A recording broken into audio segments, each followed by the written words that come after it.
Hello and welcome back, everybody. Today we're going to be talking about Deep Rock Galactic, and we're going to be going over the deep dives and the elite deep dives and how I would recommend going about them, since I've been getting this question a lot from players that have just unlocked the deep dives and they want to go on them, or they want to go on the deep dives, but they're a little bit worried about that, or they've tried them and they're a bit rough. So let's go by this step by step and explain each part of it. First up, which class should I pick for the elite deep dive? This one, really, there isn't a great answer to. You can pick whichever class you would like. If you're going to the full team, you could try going with one of every class. That's a good option. You could also double down on a second class and maybe not take one of the classes. I would say pick whichever class you are the most comfortable with, or it's the only class that you can play because maybe you've only promoted one of your classes, in which case, well, you're kind of stuck with that one class then. The next step would be to check out ahead of time to see what is on the elite deep dive. You could go to other DRG YouTubers that release deep dives every week. You could also go to the official Deep Rock Galactic Discord server, and here there's usually somebody that will post what this weekly deep dive is. You could also join my Discord server, link in the description. So once you already know exactly what is going to be on the deep dive, you can tailor your build to kind of fit that. If you're going on a lot of elimination missions, maybe go with high damaging weapons. So if you see dreadnoughts, or maybe you see industrial sabotage, go with really high damage weapons. If you see where there's going to be just a lot of bugs or a lot of enemies in general, say pipeline missions, egg hunts, you see Swarmageddon on there, maybe go for something with that. If you really hate, say, Mactera Plague, maybe take something to counter that. Those are all options, and they can help you out quite a bit. So this kind of brings me to the next point. What should you bring for your primary weapon and your secondary weapon? Which weapon is the best and which build is the best? There's not really a great way to answer this because it really depends on what type of mission you're there for, and I would really recommend that you just pick whichever weapon and whichever loadout you like the best or that you have the most time with. You don't need like the highest end overclocks, and for this particular deep dive I'm going to be taking the Track Plasma Carbine with Thermal Liquid Coolant. Very simple clean overclock that just gets us more cooling on the gun. Nothing fancy there. The build I have set up is an extremely basic build where we're just going with reduced heat, extra ammo, faster cooling, electric rounds, and then higher rates of fire at high heat if we ever get to that point. Very simple. This is great for taking out crowds. It can be pretty decent for taking out big enemies. And then for a secondary weapon, I'm taking the Zukovs with minimal magazines. Again, another very simple, clean overclock that gives us faster reloads and a faster rate of fire. The build is also very simple. Extra ammo, faster reloads, more accuracy, blow through rounds, and then electric rounds so that we get more damage on them. I wouldn't recommend that you go with all single target damage on these missions or just all bullets on these missions. Try to make yourself a general loadout that's good at dealing with kind of everything. If your primary weapon's really good at dealing with crowds, make a secondary weapon that's really good at dealing with single targets, and vice versa. The next important part that I would like to go over is your suit, and you should be upgrading your suit. You should buy all the upgrades to the suit as soon as you can. In tier 1, I go with the bigger mineral bag. This just makes it so I have more capacity, and I find it to be the most useful of these, but any of them in tier 1 are perfectly fine. Pick whichever one you like. I would highly recommend that you take health in tier 2. It's very easy to have things like slashers just completely take out your shield and hit your health. So having more shield really doesn't help you as much as just more health, where you could potentially tank through another hit from that. In tier 3, take whatever option is available to you. For Scout, it's Shock Absorber, so we take reduced fall damage. For the other classes, it's whatever they have. Fire resist explosives and poison resist. And then in tier 4, I would highly recommend that you take Breathing Room. Breathing Room makes it so that you're temporarily invulnerable after being revived. You already are temporarily invulnerable after being revived, but it's only for 3 seconds. This doubles it to 6 seconds. That is very, very useful. It gives you more than enough time to potentially res a teammate, or grab a resupply, or grab some health, or even just kill some bugs before fleeing the area. It's probably the most useful of these tier 4s, because the damage usually doesn't help you that much. It might against swarmers, but that's about it.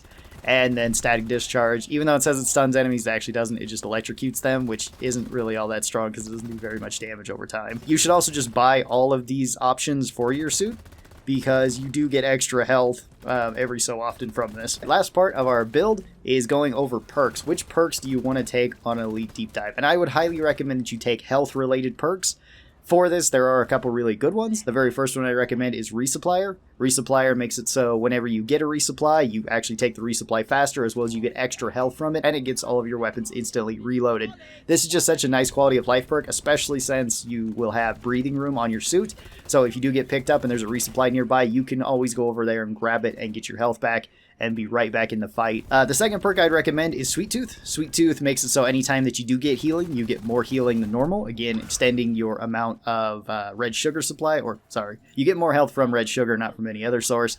So this will just extend it so you get more red sugar overall, and you also get a nice little movement speed bonus from this. This isn't really necessary, but it is kind of handy if you like using it, and if you can fit Sweet Tooth on your build, I would highly recommend it. The third perk would be Vampire. Vampire also gets you health. This gets you 5 health whenever you melee an enemy to death. This one you don't really want to be going out of your way to do, but if there's any sort of struggling grunts, you can always use your power attack from your pickaxe to kill them to get that extra 5 health. It's also really good in combination with the Iron Will perk because you can pick yourself back up. Once you've picked yourself up with Iron Will, kill something with Vampire and you can still remain standing afterwards. It's also really good on Driller in particular because your impact axes and your drills count towards this too. The next perk I would recommend is Elemental Insulation. This really depends on where you're going as to how useful this one is. If you're going to places like the Magma Core, Elemental Insulation can be really useful. Makes it so you take less damage and you don't really have to think about it, so very useful perk there. Next passive perk I'd recommend is Born Ready. This one makes it so after you've stowed your weapons for 5 seconds, then they are reloaded. Very useful because it also counts for equipment like the flare gun and the platform gun, as well as the zipline launcher. This one is a little bit less useful with certain weapons.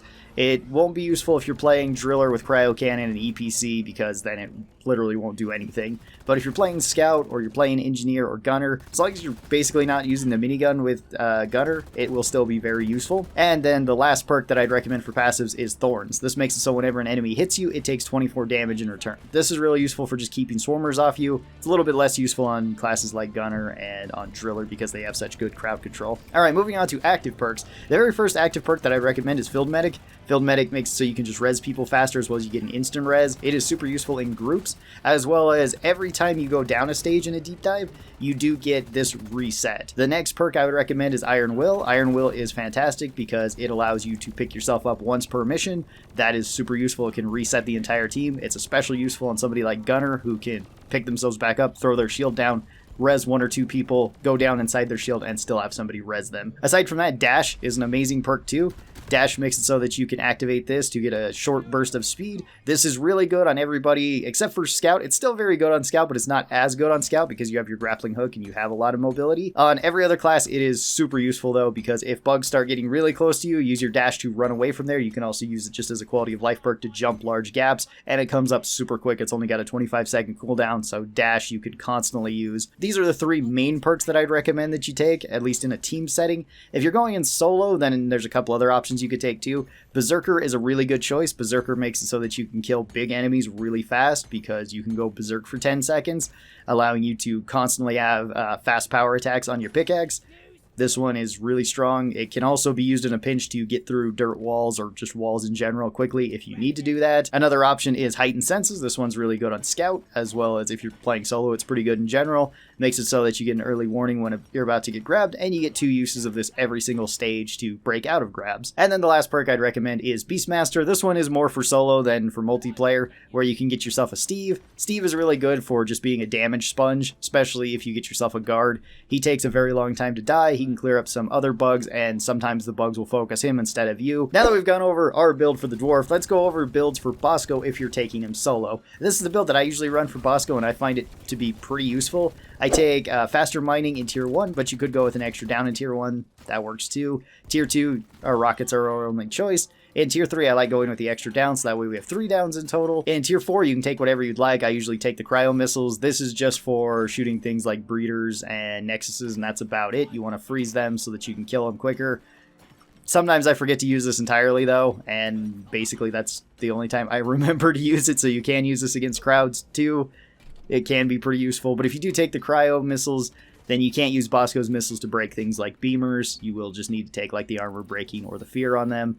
And then in tier 5, the electric rounds, because it helps slow down enemies and it can help proc status effects. And the very last thing that you should get before going on Elite Deep Dive is the Daily Beer. The Daily Beer gives you a buff, and this carries throughout the entire Deep Dive. In this case, we're getting Red Rock Blaster, which is a super useful buff. This gets us extra health. Now, if you're in any spot like this where you need to defend an area, it's always best to clear it out first, both in terms of just any of the bugs that are nearby, but also just the stuff that's around it. As you can see, I got rid of basically all the crystals here. That certainly helps quite a bit. And always try to stay inside of this. Like, unless you have a detonator showing up, there really shouldn't be a reason why you're leaving.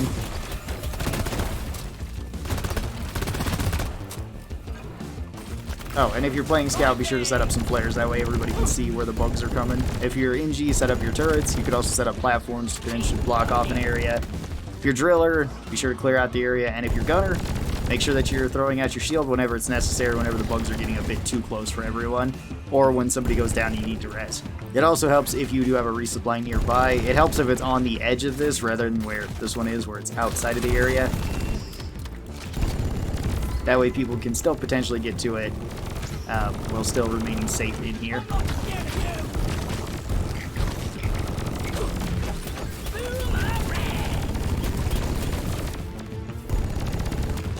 And if you do have something like a detonator coming in where you have to move out, stay in as long as you can until the edge.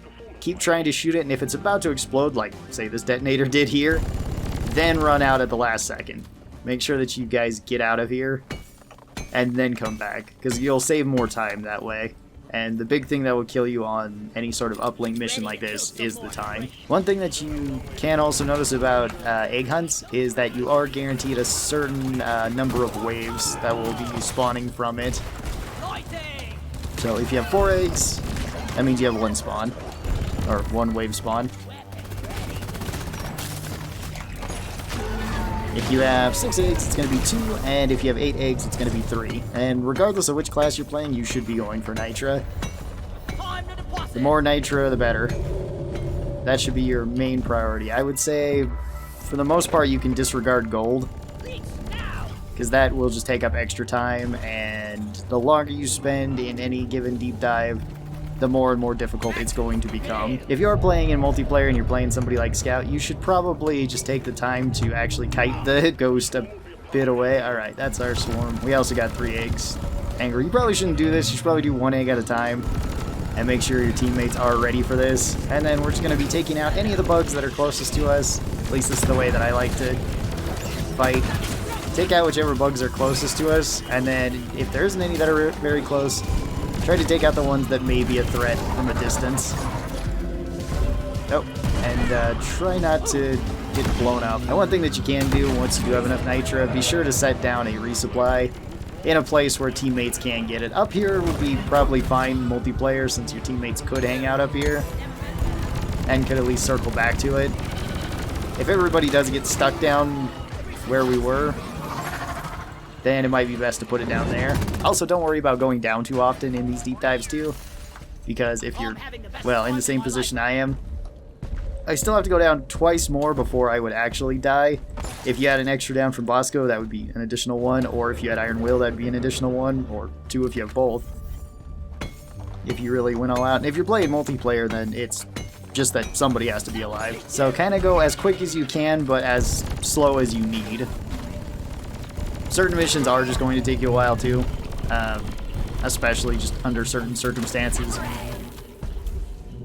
If you have things like the ghost here, or you have low oxygen, they can make these situations even worse than they already are. As to when you should be calling down resupplies, basically it's whenever you're about to do something that's potentially dangerous, like let's say you were going to do a Dreadnought, and you know everybody's going to need ammo by at some point during the Dreadnought fight. Not even by the end of it, but just at some point. It'd be a good idea to call that down ahead of time, unless you want to try to orbital strike the Dreadnought with it, which you could. Or if you guys are pulling eggs and you see that everybody's about at half ammo, that'd be another good time to call in resupplies. Same goes with if you're on an escort mission and you're about to finish up the last part with Dottie. Here would be another good time to put out a resupply, not because we necessarily need ammo, which I don't think we do now, but because we do have low oxygen. Connect the pipelines to the pump jacks and let's get the extraction started. Oh, hey, the other one's over here. Alright, let's go do this really quick. Always pay attention to your oxygen meter on these missions too. And especially pay attention to the audio cues. If you start hearing your dwarf freaking out, then it's definitely time to go. This one's going to be a little bit interesting to get to. Also, always remember that Bosco can do other tasks rather than just res you and shoot stuff. He can connect pipelines, which is pretty awesome. Bosco, you want to fix that one? I'm going to be over here and I'll fix this one. Bosco won't fix the whole line if you do this, but he will fix whichever one you pinged. Never mind, Bosco will fix the whole pipeline because it was the only one that was broken on that one. This should be the last little bit. I doubt it's going to break unless it's at 99. Yeah, it looks like it's good. Alright. As soon as the oil rig mission is done, you also want to be hitting this button quickly.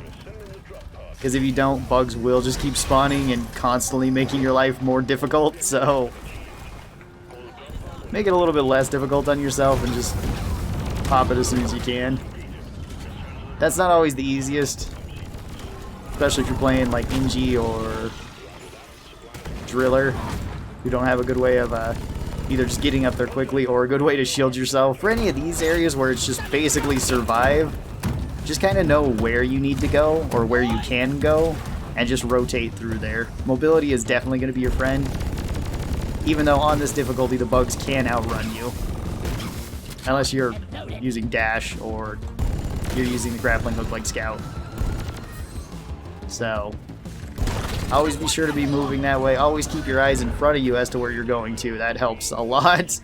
Rather than constantly like moving backwards, because it's very easy to run into a wall or run into a stray crystal or something. Alright, I'm just hanging around there to get enough oxygen for us to go down here. Oh, you can't outrun the bugs in the pipes though.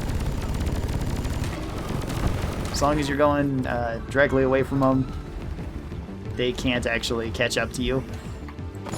Alright, let's get out of here. And that's how you can do an elite deep dive. This is a little bit easier said than done, because obviously an elite deep dive can be really difficult and it can stress people out. But I would like to emphasize that don't beat yourself up just because you weren't able to complete it. Sometimes the elite deep dives are extremely difficult. Sometimes things just don't go your way. Maybe you get a bunch of detonators or something that's just random chance. Don't worry about not being able to fully complete the deep dive or the elite deep dive right away.